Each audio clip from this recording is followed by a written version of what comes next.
Hello everybody, and today we're going to start the next part of my item guide, which is a specific item guide and situational item guide. Okay, so let's start. Now, what are situational items? Situational items are items that you get usually only when certain events or situations occur in your game. Let's say a gimmicky champion comes in, or the enemy champion picks a different build, blah blah blah, or let's say there's a status effect you want to revoke from the enemy team, things like that. So first, let's look at the items that are most commonly used as situational items, which are anti-heal items. So just put it down. Now, these three are a component item of the tree. These three are component items for how do you call it? Basically, it's item passive that basically makes enemy healing a lot less than it used to be.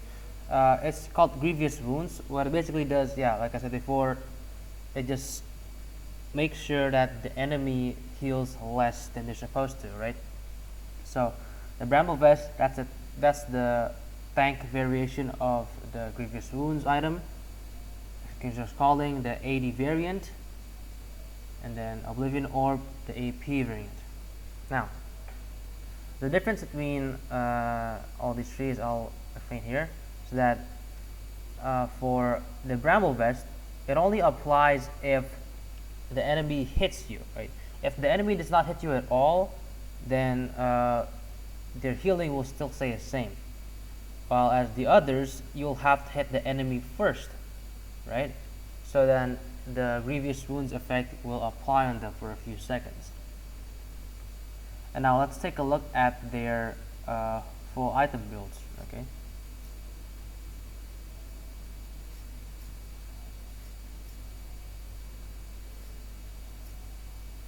Okay, now for Grievous Wounds, the only item you can get for tank is definitely the Thorn Mill, which basically is an item that not only applies Grievous Wounds, but also does reflect damage, which basically does damage to anyone who's hitting you. It gives you a lot of health and armor. It's basically very great for dueling. It does massive damage, especially since it applies to everyone that hits you, and so that means as long as you are in the front line or you're taunting them, you'll be able to apply Grievous Wounds in a lot of people in the enemy team. The next item is Mortal Reminder, is a ADC item or bottom lane item that gives you basically the bare bones of what an ADC wants: attack speed, attack damage, critical strike, a bit of movement speed, and of course finally Grievous Wounds, right? And then the third one is a fighter item for the variant of the Grievous Wounds. Gives you health, ability haste, attack damage, yada yada yada, same variant, and this is the support variant, or AP support variant of the Grievous Wounds, which unfortunately there is no AD variant for the support of the Grievous Wounds item, only AP variant. And then we have the Moralnomicon, which is the AP version or AP variant of the Grievous Wounds item.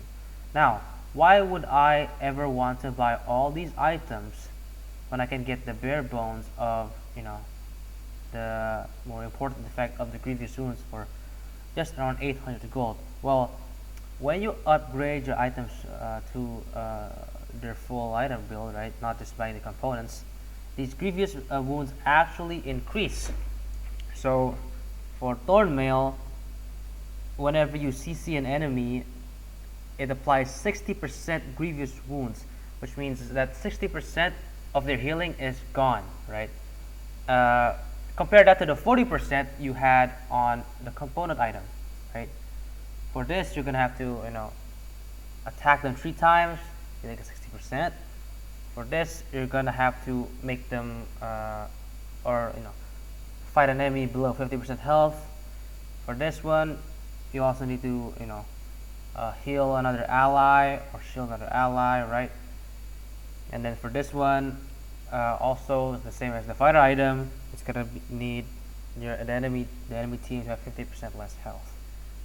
So 60% is a very big number compared to 40%, because the reality is that a lot of items in this game and a lot of champions in this game actually really love healing. They're very self-sufficient, and the fact that we don't have, people not knowing about these items is just mind-boggling, because it can save a lot of games. Now, next up is resistances. Okay, let's get rid of these blocks first. I'm sure that people think that buying resistances is only available to tanks, but that's not true, right? There are a few items that gives you resistance even though you're not in a big tank, right? Let's put this down.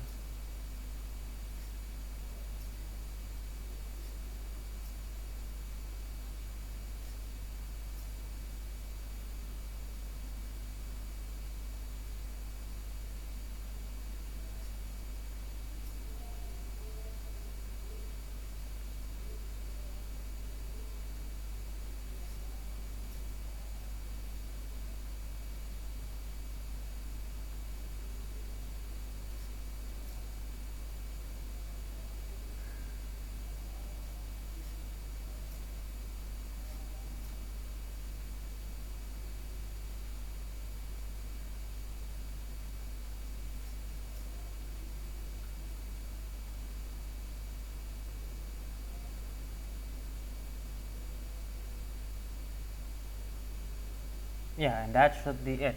Now, let's explain these items one by one. Now, the Phantom Dancer is a very sort of defensive item, because what it does is it gives you Ghost, and basically if you had the old Phantom Dancer, it actually ignores a bit of damage, but now it only grants you a Ghost. But basically what Ghost does is it makes you that you can shift through things like minions or enemy abilities a lot, right? Basically it gives you a lot more space to maneuver yourself.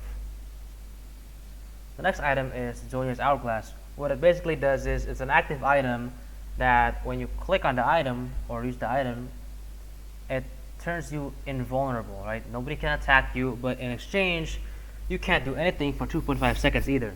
So it's good to stall time, to to get a few cooldowns, or to get your friends to get near you. So it's basically an item that stalls time. It's very good because it's you can help stall time to make sure that enemy abilities wear off, or your allies come, or you get your ability back up, blah blah blah, all that stuff. Next is Banshee's Veil. So what Banshee's Veil basically does is that it grants a shield that blocks an enemy ability every 40 seconds, right?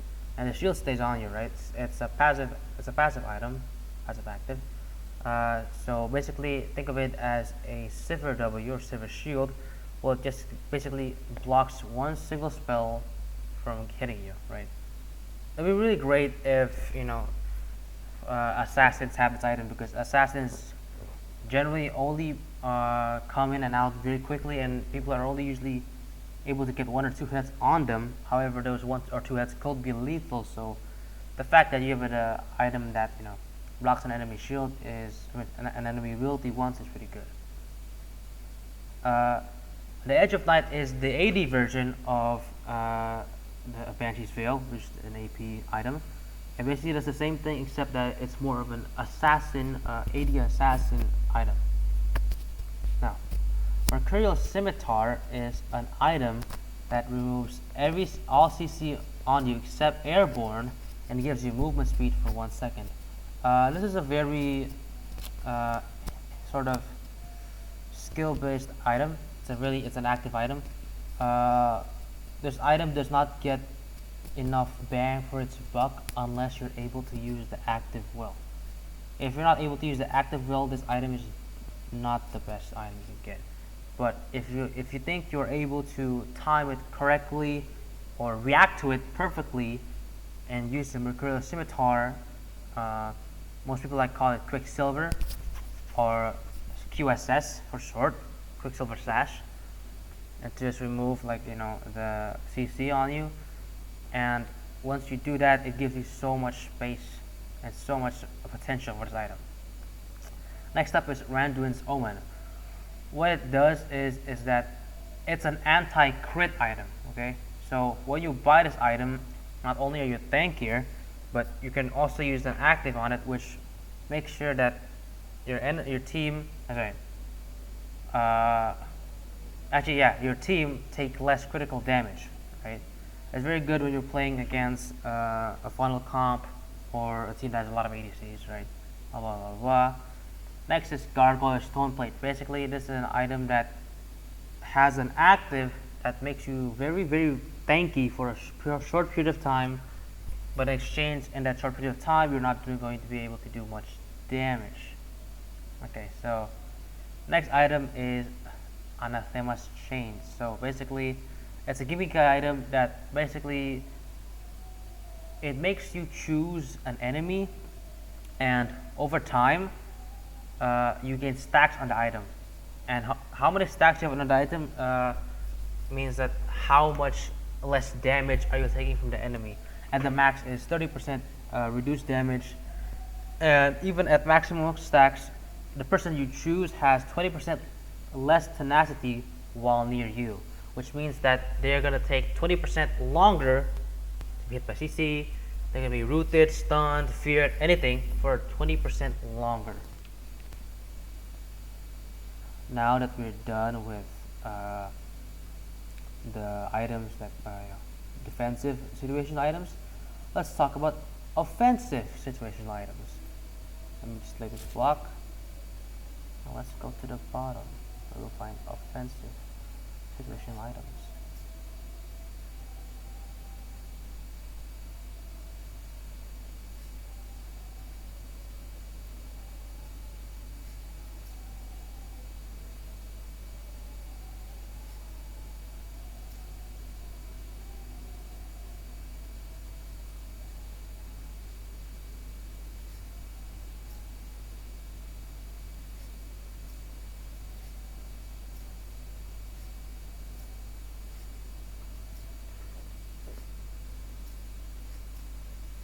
I'm just going to divide this into the mage section and blah blah blah, so I can further explain this well to you guys.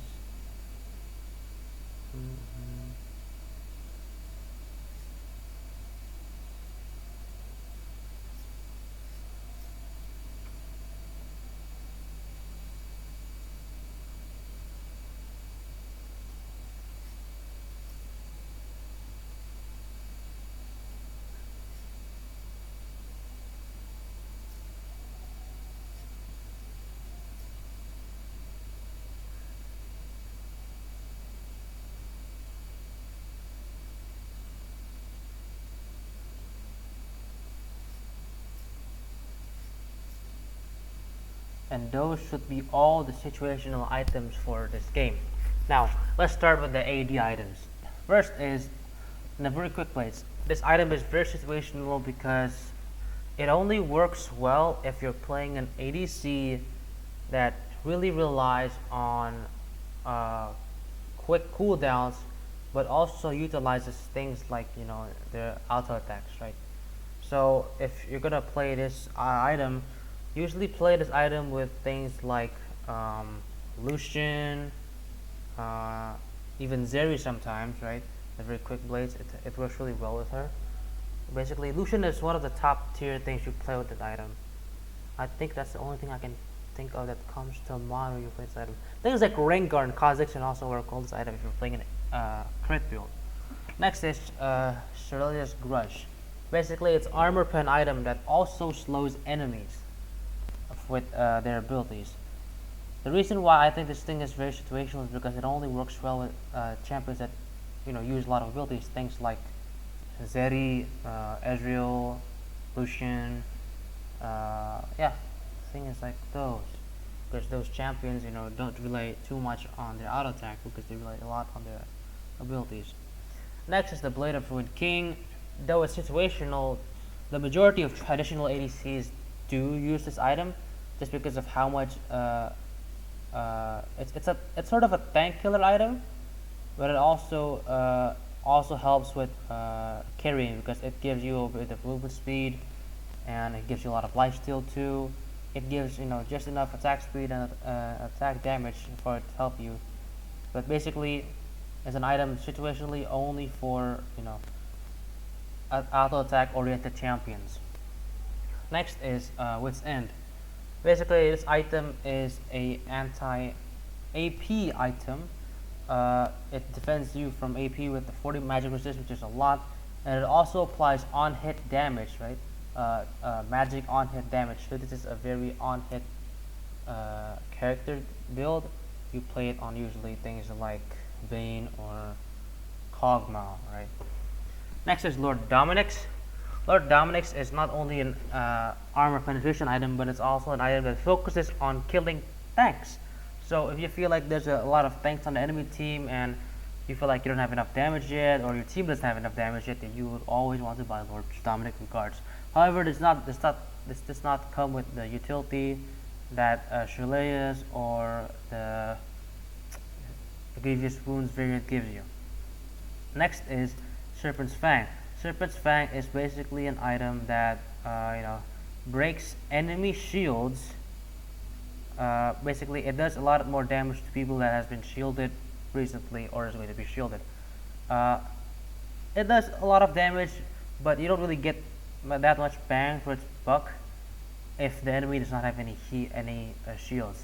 But if it does have shields, then you'll be getting a lot of extra damage on them, because the shields in this game is actually kinda crazy. I don't know, it's very crazy actually. Next is Rapid Fire Cannon. Rapid Fire Cannon is an item that gives one of your attacks in a very few seconds have more range. This thing is good when you're playing things like Caitlyn or Vayne, or or sometimes even something like Draven. We want to get just that extra range to poke them out, right? Or to fight them or kite them out. That's a very good AD item.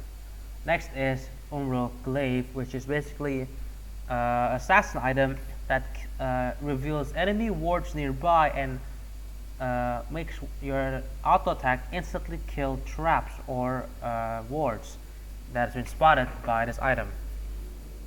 It's a very nice item when especially when you're playing a very assassin playstyle, trying to pick people off, right? The best part about this item is that it really fits well with whoever's gonna buy this item, because most people who are gonna buy this item are assassins. They want to make sure that the enemy map is fully covered in darkness, no wards, right? Things like that. Now let's hop to the AP section of situational items. Now, the first AP item I want to talk about is Demonic Embrace.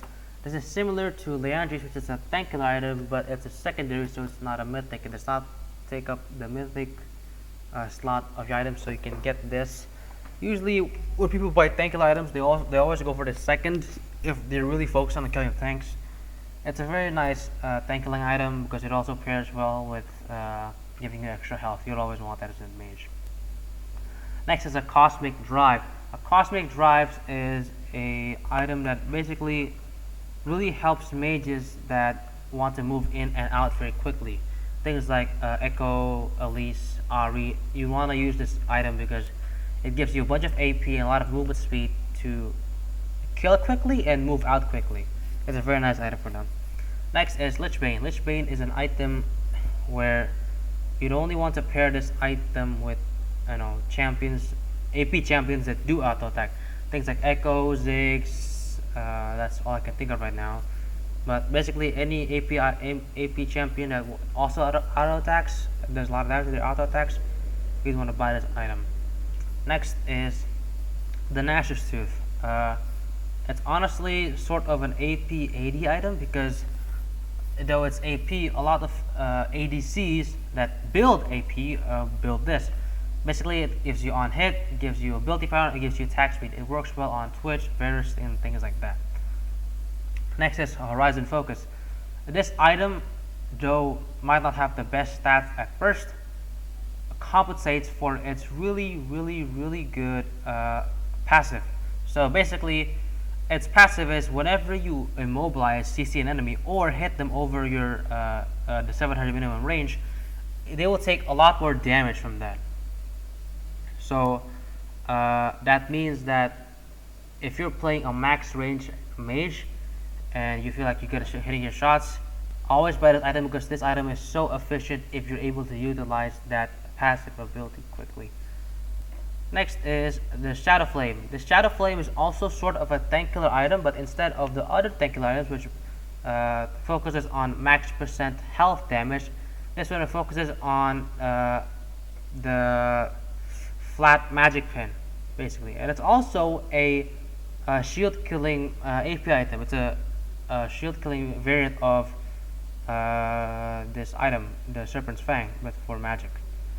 And then we're going to go to Royalize, which is an item that basically, it's an AP item that slows enemies when you damage them with your abilities. It gives you a bit of health, a bit of AP. You know, usually things like AP things like Maokai or Nautilus always want to buy this item. Sometimes when playing something like Ziggs, where you want to maximize your utility, you can also buy this item. Next is the Situational tank items. Let me just put them in. There you go. Now, the thing about tank items is that almost all of them are situational. First of all, the Hullbreaker is a sort of tank fighter item which basically gives you extra stats and your minions extra stats when there's nobody, when none of your allies are around you, right? So it works well when you're trying to split push, trying to play solo, but in the scenario where you have to help your team, this Hullbreaker is kind of dog shit, okay? But if you're playing a split pusher, things like Scion, Nasus, this is a nice item. Next is the Warbox item. Basically, a Warbox item is sort of like, in terms of stats alone, it's kind of niche, it's kind of whatever, but thanks to its passive that recovers your health, 5% max health per second, if you haven't taken any damage in the last 6 seconds, means that you will save so much time and energy and, you know, opportunities, so you don't have to go back to base to heal up. The next item is Force of Nature. Basically, a Force of Nature is an anti-AP item. It gives you more magic resist, the more magic damage you take, which means that it actually kind of counters tank killer items. It's kind of weird, but it's there, and unfortunately not a lot of people know about it. Next is Dead Man's Plate. It's basically a tank item that gives you movement speed passive boost. There you go. And the next is, for final one, is Spirit Visage. Spirit Visage is an item that increases your healing and shielding effectiveness in comparison to the other items I mentioned before, which are items that actually reduce healing of the enemy team, right? This one increases healing on you. So let's say Soraka heals you 100. With this item, it's gonna heal you 125. And yeah, I think that's about it for all my situational items. Thank you for watching my guide. I'll see you next time.